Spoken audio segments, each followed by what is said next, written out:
हरिओम। आपका स्वागत है हमारे चैनल किंचित सहायम पर। इस वीडियो में हम साहित्य दर्पण के सप्तम परिच्छेद का अध्ययन करेंगे। तो इससे पहले हम 6 परिच्छेद जो हैं वो अपलोड कर चुके हैं। आपने नहीं देखा है तो आप देख सकते हैं हमारे चैनल प्लेलिस्ट में जाकर। और यदि आप हमारे टेलीग्राम चैनल से जुड़ना चाहें तो उससे भी जुड़ सकते हैं। नीचे डिस्क्रिप्शन में लिंक दिया हुआ है, उसके माध्यम से। तो इसमें सप्तम परिच्छेद में मुख्य रूप से काव्य के दोषों के बारे में बताया गया है कि काव्य में मुख्य रूप से 5 दोष होते हैं और जो काव्य को हानि पहुंचाते हैं। ठीक है, तो रसापकर्ष का दोषा, साहित्य दर्पणकार विश्वनाथ ने ये परिभाषा दी है दोषों की। और मम्मट ने मुख्यार्थ हतिर्दोषः ये परिभाषा दी है। तो मम्मट का ही एक प्रकार से इन्होंने अनुकरण किया है, मम्मट का ही खंडन करने के लिए ये इन्होंने अपना साहित्य दर्पण नामक लिखा है, जिसमें 10 परिच्छेद हैं। 7वां परिच्छेद का अध्ययन हम शुरू करते हैं। चलिए शुरू करते हैं। सबसे पहला प्रश्न है, साहित्य दर्पणस्य सप्तम परिच्छेदस्य मुख्य विषय वर्ण्य विषय वर्तते। तो साहित्य दर्पण जो प्रथम 7वां परिच्छेद है उसका मुख्य वर्णन विषय क्या है? काव्य दोष निरूपण, यानी काव्य में कौन कौन से दोष होते हैं उसके बारे में बताना। रसापकर्षकः के रसापकर्षकः दोषः, तो ये साहित्य दर्पणकार ने दोष की परिभाषा दी है। आगे है, साहित्य दर्पणे रसापकर्षकः दोषः कतिविधः मताः। तो रस के अपकर्षक को दोष कहते हैं, तो वो साहित्य दर्पण के अनुसार कितने प्रकार के होते हैं? 5 प्रकार के होते हैं। आगे है, कार्तार्थ्यम या तो तन्वंगी कदा अनंग वंशम वदा इत्यत्र को दोष है। यहाँ पर कौन सा दोष है? तो यहाँ दूसरा तो नामक दोष है। कार्त्यार्थम, जिसको सुनने में थोड़ा सा दूसरा, यानी सुनने में जो बुरा लगे। चलिए आगे चलते हैं। एक देश मात्र प्रसिद्धत्वम उच्यते।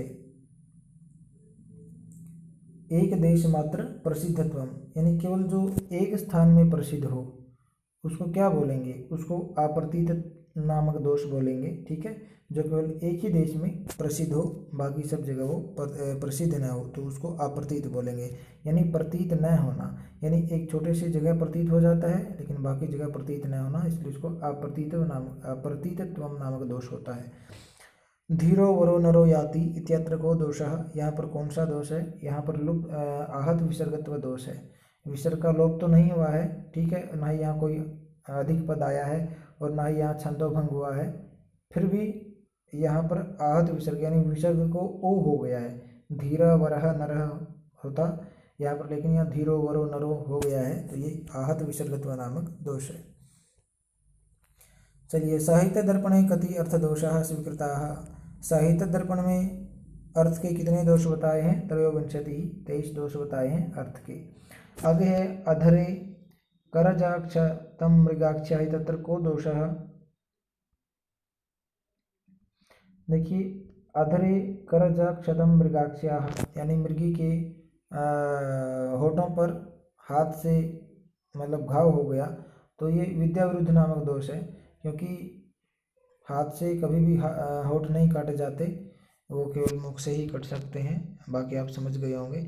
साहित्य दर्पणे कति रस दोषाः वर्णिताः। साहित्य दर्पण में कितने रस दोष बताए गए हैं? तो साहित्य दर्पण में 14 रस दोष बताए गए हैं। ठीक है, यमक अलंकारे को दोषः स्वीकृतः। यमक अलंकार में कौन सा दोष होता है? तो यमक अलंकार में अप्रयुक्तत्व नामक दोष होता है, क्योंकि इसमें मतलब क्या है, अप्रयुक्त, यानी जो प्रयुक्त नहीं होता ऐसा दोष, यानी जो शब्द प्रयुक्त नहीं होता उसका प्रयोग हो जाना, वो अप्रयुक्तत्व नामक दोष है।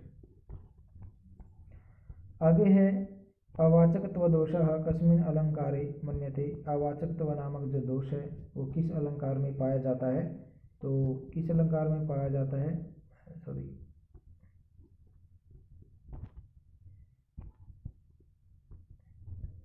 अवाचकत्व दोष है जो उत्प्रेक्षा अलंकार में पाया जाता है।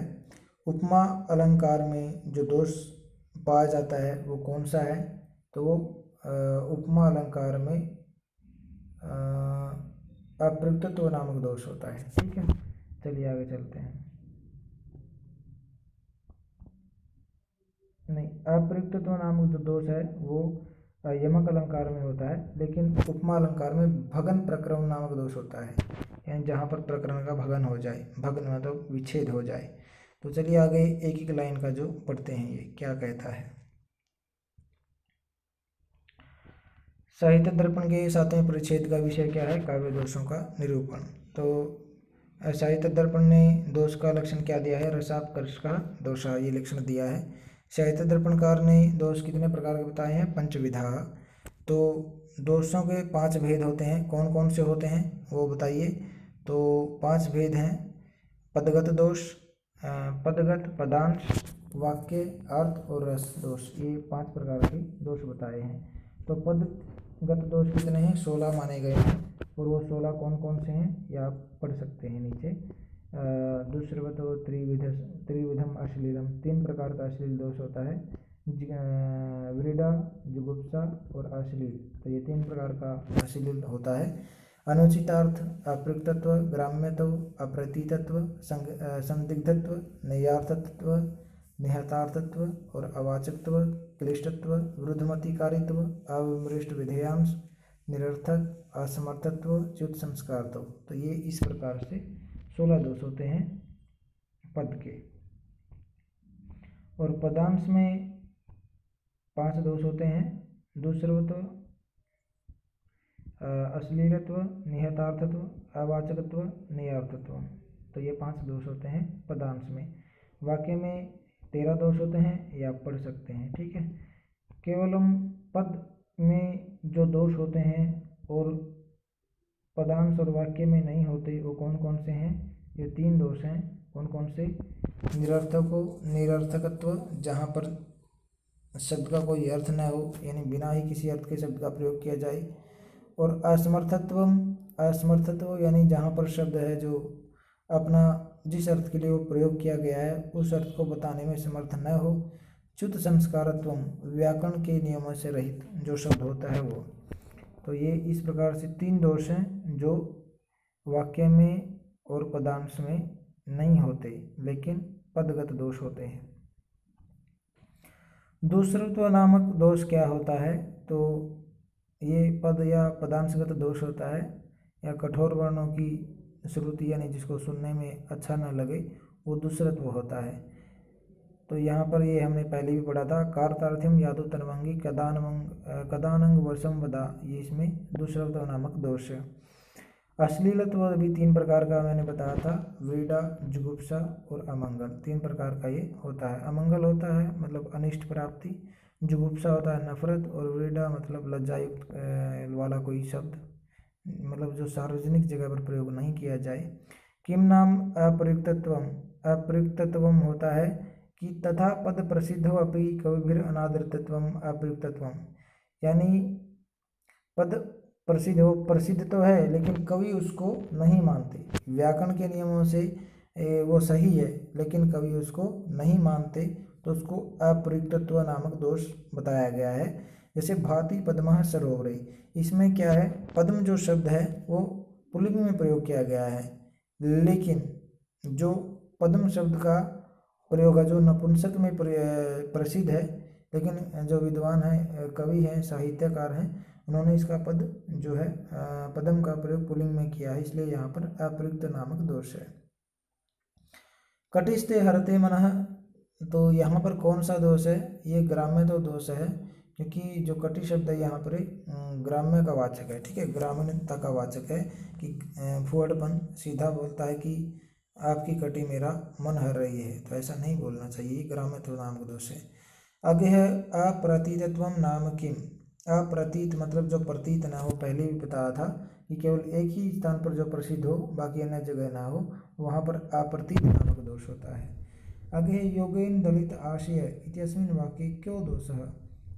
योगेन दलित आशय, यहाँ पर योग के द्वारा अपनी इच्छाओं को दबा देना। यहाँ पर क्या है? आशय जो शब्द है इसका अलग एक ही जगह पर इसका प्रयोग होता है, बाकी जगह पर इसका वो अर्थ नहीं निकलता जो यहाँ पर बताया गया है। आगे है नैयार्थत्वम किमुच्यते। नैयार्थत्व किसको बोलते हैं? रूढ़ि, प्रयोजन, अभावात्, जहाँ पर न तो रूढ़ि हो न प्रयोजन हो। अशक्तिकृतं लक्ष्यार्थ प्रकाशकत्वं नयार्थत्वम उच्यते। अशक्ति के द्वारा किया गया जो लक्षित अर्थ का प्रकाश करे वो नयार्थत्व नामक दोष है। जैसे कमले चरणाघातम मुखम सुमुखी ते अक्रोध, यानी तुम्हारे मुख ने, हे सुंदर मुख वाली, तुम्हारे मुख ने कमल पर लात मार दी। चरणाघातम पैर, लेकिन मुख तो लात मार नहीं सकता, मुख कैसे लात मारेगा, क्योंकि उसमें शक्ति नहीं है लात मारने की, मुख में शक्ति नहीं है, तो वो अशक्तिकृत हो गया। और लक्ष्य क्या है कि तुम्हारा मुख है वो कमल से भी सुंदर है, ये कहने का मतलब था उसका। लेकिन यहाँ पर दोष क्या है कि उसने जो कहा है कि तुम्हारा मुख ने कमल पर चरणाघात यानी लात मार दी, तो मुख में वह शक्ति नहीं है। यहाँ पर आसक्ति के द्वारा लक्षित अर्थ का प्रकाशन किया है, इसलिए यहाँ पर नयार्थत्व दोष है। आगे है निहतार्थत्वम। निहतार्थत्वम किसको बोलते हैं? जहाँ पर दो शब्द है जो दोनों अर्थ में प्रयोग होता है, प्रसिद्ध अर्थ में भी और अप्रसिद्ध अर्थ में भी। लेकिन जब शब्द को प्रसिद्ध अर्थ को छोड़कर अप्रसिद्ध अर्थ में प्रयोग किया जाए, वहाँ पर निहतार्थत्व नामक दोष होता है। ठीक है, आगे है किम नाम क्लिष्टत्वम। आगे है क्लिष्टत्व क्या होता है? अर्थ प्रतीते ही व्यवहितम क्लिष्टत्वम। जहाँ पर अर्थ प्रतीति में कोई विघ्न उत्पन्न हो, जहाँ पर अच्छे सीधे से स्पष्ट शब्दों में समझ में न आए, वहाँ पर क्लिष्टत्व नामक दोष होता है। आगे है भूतयस्तु भवानीशः इत्यस्मिन् वाक्ये को दोषो वर्तते, यानी भूतयस्तु कल्याण हो, भवानीश हे पार्वती के पति, भवानी के पति। यहाँ पर विरुद्धमति दोष है। क्यों? क्योंकि भवानीश जो शब्द है, इसे ऐसा प्रतीत हो रहा है कि भवानी का कोई दूसरा पति है भगवान शंकर को छोड़कर, इसलिए यहाँ पर विरुद्धमतिकृत यानी बुद्धि के विरुद्ध यहाँ पर प्रतीति हो रही है। आगे है अविमृष्ट विधेयांशत्वम किमुच्यते। अविमृष्ट विधेयांश दोष किसको बोलते हैं? जहाँ पर विधेय के बारे में विचार न किया गया हो। देखिए, कोई भी वाक्य होता है उसमें दो चीज़ें होती हैं, एक उद्देश्य होता है और एक विधेय होता है। उद्देश्य का प्रयोग हमेशा पहले किया जाता है, विधेय का बाद में किया जाता है। तो जहाँ पर विधेय का पहले प्रयोग कर दिया जाए, उद्देश्य का बाद में कर दिया जाए, वहाँ पर अविमृष्ट विधेयांश दोष होता है। जैसे आपने साहित्य दर्पण में पढ़ा, इसमें काव्य प्रकाश में पढ़ा होगा, न्यकारोयमेव हि यद अरेस तत्रापि असौ तापसा। तो इसमें क्या कहा कि न्यकारो हयमेव ही, तो यहाँ पर अयमेव ही न्यकार है, ऐसे होना चाहिए था, लेकिन उसने क्या बोल दिया? न्यकारो अयमेव ही, तो उसने पहले विधेय का प्रयोग कर दिया। यहाँ पर भी वैसे ही है, जैसे अमुक्ता भवता नाथ मुहूर्तमपि सा पुरा। अमुक्ता भवता नाथ, हे पतिदेव, यदि मतलब आप उसे थोड़ी सी क्षण पहले भी छोड़ देते, अमुक्ता मतलब छोड़ देते या छोड़ दी, तो क्या हुआ कि यहाँ बाद में आना चाहिए था, ये छोड़ दिया अमुक्ता भवता, तो ये बाद में आना चाहिए था, पहले नाथ आना चाहिए था, लेकिन यह पहले प्रयोग कर दिया यहाँ पर विधेय, इसलिए अविमृष्ट विधेयांश दोष है। आगे है नय कति विधा। नय कितने प्रकार का होता है? तो नय दो प्रकार का है, प्रसृज्य प्रतिषेध नय और प्रयुदास नय, दो प्रकार से है। तो प्रसृज्य प्रतिषेध नय का लक्षण क्या होता है? जहाँ पर विधि अंश की अप्रधानता प्रतीत हो और प्रतिषेध अंश की प्रधानता हो और नय का जो संबंध है वो क्रिया के साथ हो, वहाँ पर नय प्रसज्य प्रतिषेध जानना चाहिए। ठीक है, इसमें नय प्रसज्य प्रतिषेध के कारण है कि आपको थोड़ी सी देर पहले उसको नहीं छोड़ना चाहिए था। ठीक है, अमुक्ता यानी मुक्त नहीं की, आपने उसे थोड़ी सी देर पहले मुक्त नहीं किया। तो इसमें क्या है? प्रसज्य प्रतिषेध नय के कारण अविमृष्ट विधेयांश दोष है। ठीक है, तो नय भी दो प्रकार का होता है, प्रयुदास और प्रसज्य प्रतिषेध। प्रयुदास न्याय का क्या है कि जहाँ विधि अंश की प्रधानता होती है और प्रतिषेध अंश की अप्रधानता होती है, वहाँ न्याय का जो संबंध है उत्तर पद के साथ होता है, इसलिए प्रयुदास न्याय बोलते हैं इसको। ठीक है, चलिए आगे है।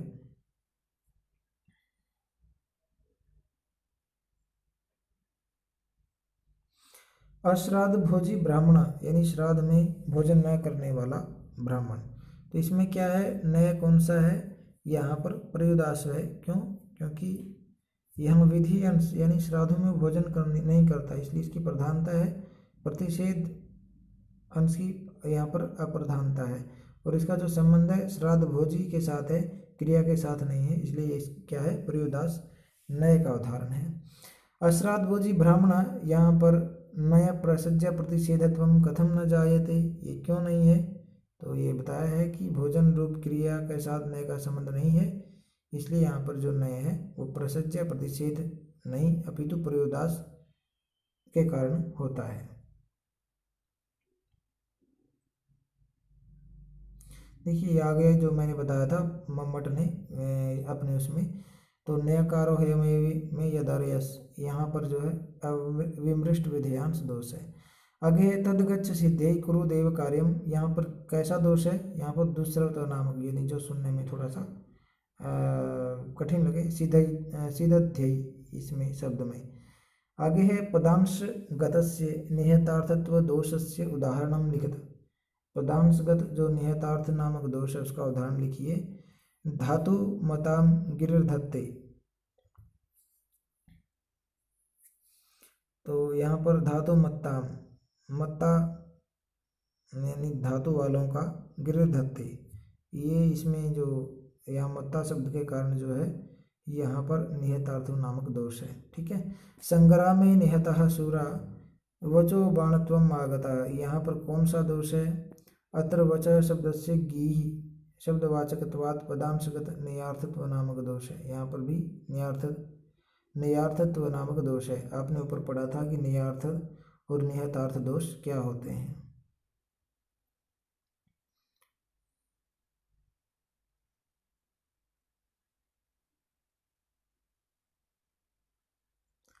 आगे है पाणी पल्लव पेलव इत्यत्र को दोषः, यहाँ पर जो अश्लीलता नामक दोष है, क्यों, क्योंकि ये पेलव शब्द जो ये मतलब अश्लीलता का बोधक है।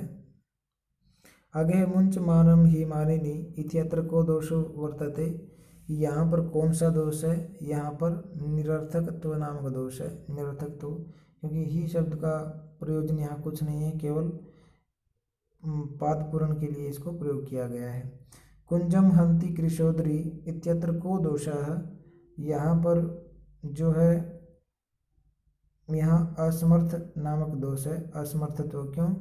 क्योंकि कुंजम लता कुंज को, हंति का मतलब यहाँ पर जाने अर्थ में आया है, कृशोदरी मतलब पतले शरीर वाली कोई महिला लता वन की ओर जा रही है, लेकिन यहाँ हंति जो शब्द है वो मारने अर्थ में प्रसिद्ध है, मारने अर्थ में इसका प्रयोग होता है, लेकिन यहाँ गमन अर्थ में, इसलिए असमर्थत्व नामक यहाँ पर दोष है।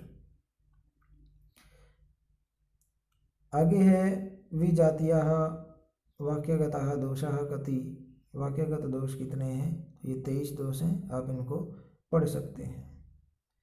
चलिए आगे चलते हैं। प्रतिकूल वर्णत्व नामक दोष कौन सा होता है, वर्णानाम रसानुगुण विपरीतत्वम प्रतिकूलत्वम, जहाँ पर वर्णों की रस के अनुकूलता न हो, यानी रस कोई जैसे श्रृंगार रस होता है उसके अनुकूल वर्णों का प्रयोग न हो, तो वहाँ पर प्रतिकूल वर्णत्व नामक दोष होता है।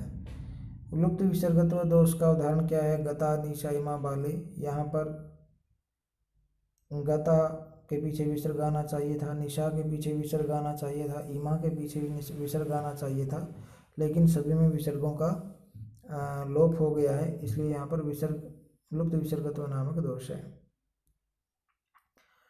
आगे है किम नाम आहत विसर्गत्वम, आहत विसर्ग क्या है, कि जहाँ पर विसर्ग को औत्तो प्राप्त हो जाता है वहाँ पर ये दोष होता है। ठीक है, तो हमने इसको पहले ही पढ़ा था।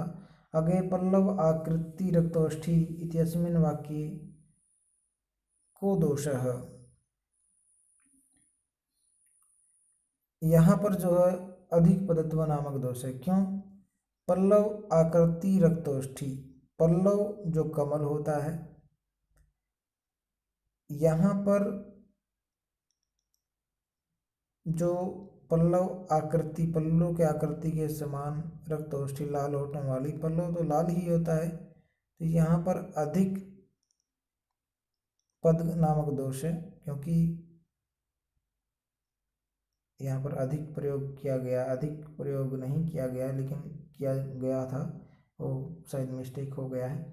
आगे है सदाशिवम नौमि पिनाकपाणिम इत्यस्मिन् वाक्ये को दोषः प्रतिपद्यते। सदाशिवम नौमि पिनाकपाणिम, इसमें वाक्य में अधिक पदत्व नामक दोष है। क्यों? क्योंकि पिनाक पाणी, इसमें विशेषण पद जो है अधिक है। पिनाक पाणी, इसमें जिसके हाथों में पिनाक नामक धनुष हो, तो यहाँ पर जो पिनाक पाणी जो ये विशेषण अधिक लग रहा है, इसलिए यहाँ पर अधिक पद तो नामक दोष है। वाचम उवाच कोत्सच इत्यस्मिन् वाक्ये किम पदम अधिकम प्रतीयते। वाचम उवाच, इसमें जो है वाचम जो है वो अधिक है, क्योंकि उवाच का मतलब भी कहना होता है। वाचम मतलब वाणी, वाणी को कहा कोत्स ने, तो वाणी को बोलने की आवश्यकता नहीं, तो कोत्स ने कहा, ऐसा भी सीधे कह सकते थे, तो इसलिए में वाचम में अधिक पद है। वाचम उवाच में वाचम अधिक पद है। आगे है यदि मयि अर्पिता दृष्टि किम मम इंद्रतया तदा इत्यस्मिन् वाक्ये को दोषः। इस वाक्य में दोष क्या है? यदि मयि अर्पिता दृष्टि किम मम इंद्रतया तदा, यदि मेरी दृष्टि है, तुमने मुझ पर दृष्टि ना डाली तो मेरे राजा होने का क्या लाभ।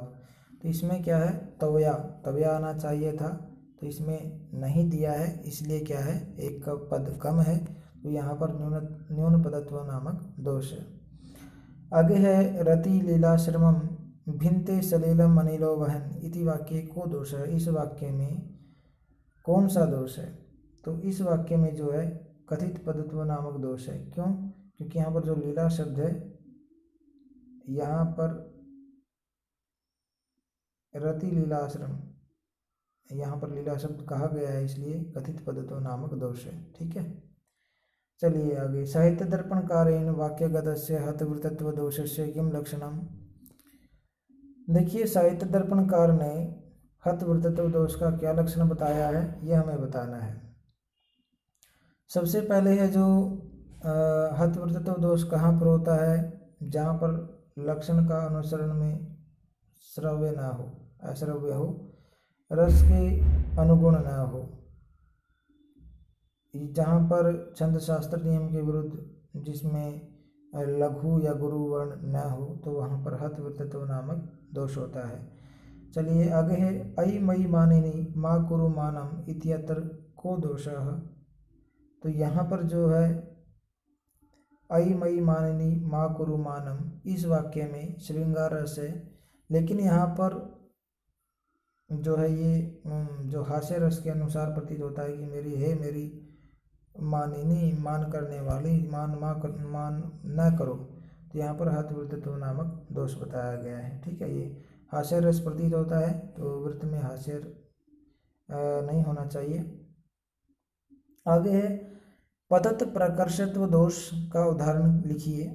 पतत प्रकर्ष दोष का उदाहरण है यत्र बंधे क्रमशः प्रकर्ष ह्रासो भवति तत्र पतत प्रकर्षत्व नामक दोष होता है। यानी जहाँ पर शुरू में बढ़ाई की जाती है, फिर धीरे धीरे उसका न्यूनता होती जाती है, तो पतत प्रकर्ष होता है। यानी जहाँ पर पहले उत्साह हो, फिर धीरे धीरे वो उत्साह घटता जाए, तो रोने लग जाए आदमी, तो वो पतत प्रकर्ष होता है। ठीक है, तो यहाँ पर दिया है प्रोज्वल ज्वलन ज्वाला विकटोरु सदा सटाच्छद श्वास क्षिप्त कुल क्षमाभृत पातु वो नरकेशरी। यहाँ ऊपर तो बढ़ा चढ़ाकर प्रोज्वल मतलब वीर रस का वर्णन है, फिर यहाँ पर धीरे धीरे धीरे धीरे नीचे क्या कर दिया कि पात वो नर केसरी, आपको वो जो नर केसरी वो रक्षा करे। चलिए आगे है, दलिते उत्पले एते अक्षिणी अमलांगी ते इत्यत्र को दोषः। दलिते उत्पले ऐसे अक्षिणी अमलांगी ते इत्यत्र, यहाँ पर संधि विश्लेषण नामक दोष है, क्योंकि यहाँ पर संधि का अभाव है। क्योंकि क्या है कि दलिते में ए था, आगे ऊ था, तो यहाँ पर अयादि संधि हो सकती थी, यहाँ पर भी अयादि संधि हो सकती थी, यहाँ पर भी अयादि संधि, यहाँ पर यण संधि हो सकती थी, लेकिन किसी में संधि नहीं की है, इसलिए यहाँ पर संधि विश्लेषणत्व नामक दोष है। चलिए आगे है, चलन डामर चेष्टिता इति वाक्य को दोष है। यहाँ पर चलन डामर यहाँ पर इसका मतलब अर्थ तो ये है चलन डामर चेष्टिता, लेकिन इसमें जो चलन डामर ये अश्लीलता का वाचिक है। क्यों? क्योंकि यहाँ पर मतलब कुछ और संधि के कारण यहाँ पर किसी दूसरे मतलब लिंग का बोध होता है, तो इसलिए लिंग का मतलब आइडिया ज़्यादा चला जाता है कि इसमें क्या है, तो इसलिए यहाँ पर संधि अश्लीलता नामक दोष है, संधि होने के कारण। उर्व्यासवत्र तरवाली मरवंते चारवस्थिति इस इत्यस्मिन् वाक्ये को दोषः। इस वाक्य में कौन सा दोष है? देखिए, उरु असौ अत्र, उर्वी असौ अत्र, तरु प्लस आली, मरु प्लस अंते, चारु प्लस अवस्थिति। तो यहाँ पर संधि कर देने के कारण जो है श्रुति कटु यानी कानों को ये सुनने में अच्छे नहीं लग रहे, ना इनका सही से अर्थ समझ आएगा, तो इसलिए यहाँ पर संधि कष्टत्व नामक दोष है। ठीक है, चलिए आगे चलते हैं। अर्धांतर एक पदत्व दोषस्य किम लक्षणम। यदि पद्य वाक्यस्य पूर्वार्ध पदस्य अवस्थिति उत्तरार्धे भवेत् तथा चौत्रार्ध पदस्य अवस्थिति पूर्वार्धे भवेत् तर्हि तत्र अर्धांतर एक पदत्व नाम दोषो भवति। देखिए क्या कहता है कि जहाँ पर पहला जो श्लोक का पहला आधा भाग है उसके पदों की अवस्थिति बाद वाले भाग में हो और बाद वालों की जो उपस्थिति पहले वाले में हो, तो वहाँ पर अर्धांतर एक पदत्व नामक दोष होता है। यानी जो पहले प्रयोग होना चाहिए वो बाद में हो और जो बाद का प्रयोग जो बाद में दिखाया जाना चाहिए वो पहले दिखा दे, तो वहाँ पर अर्धांतर एक पदत्व नामक दोष है। जैसे इंद्रुवि भाति कर्पूर गौरे ध्वलयन करे ही जगन्माकुरु तनवंगी मानम पादानते प्रिय। तो यहाँ पर जगत है, इति पदम पूर्वार्धे पठितम चेत समुचितम, यानी जहाँ पर यदि ये पहले इसमें पढ़ा जाता तो उचित होता। इंदु कर्पूर गौरे करे जगत ध्वलयन विभाति, हाँ ठीक है, क्योंकि इंदु चंद्रमा कर्पूर गौर हाथों के द्वारा संसार को धोते हुए, लेकिन यहाँ पर बाद वाले पद में इसका प्रयोग किया गया है, इसलिए यहाँ पर अर्धांतर एक पद तव नामक दोष है। आगे चलते हैं। चलिए आज के वीडियो में इतना ही करते हैं, ज़्यादा लंबा हो गया। प्रश्न नंबर 52 तक, बाकी का हम कल करेंगे। तो यदि आप हमारे चैनल पर नए हैं तो सब्सक्राइब करें, साथ में बेल आइकन दबाइएगा ताकि हम आगे जो वीडियो अपलोड करें उसका नोटिफिकेशन आपको मिले और आप हमारे द्वारा दी गई जानकारी से लाभ उठाते रहें। और यदि आप हमारे टेलीग्राम चैनल को ज्वाइन करना चाहते हैं तो आप नीचे दिए लिंक के माध्यम से ज्वाइन कर सकते हैं। दूसरा, इसे ज़्यादा से ज़्यादा शेयर कीजिए ताकि आपके मित्रों को भी लाभ हो सके। जय तो संस्कृतम जय तो भारतम। धन्यवाद। मिलते हैं अगले चलचित्र में।